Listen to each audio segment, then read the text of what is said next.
I purposely have waited this long. I've always felt very threatened.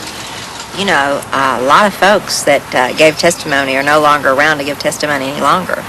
I didn't want to become a statistic. I didn't want to be one of those people that shot myself in the back of the head with a shotgun. One night in particular, I recall about 2 weeks prior to the assassination, being in the club. Parking lot separated his club, the Carousel, and the club that I worked at, the Colony Club. So in between shows, the showgirls from the Colony Club would go over to Jack's club and watch their show, and in their show breaks they would come and watch our show.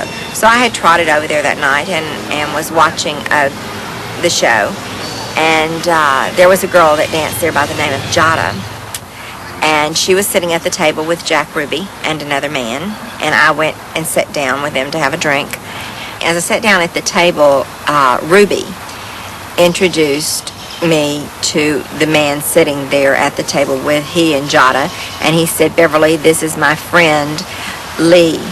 And after Jack Ruby went into the police station and killed Lee Harvey Oswald, it was then that I realized this was the man that I had met in the club 2 weeks prior to the assassination of Kennedy.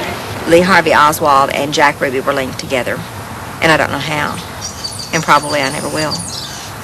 But I know in my heart that man, Lee Harvey Oswald, or the person that was shot in the basement of the police station, was the man that was in the club 2 weeks prior to the assassination.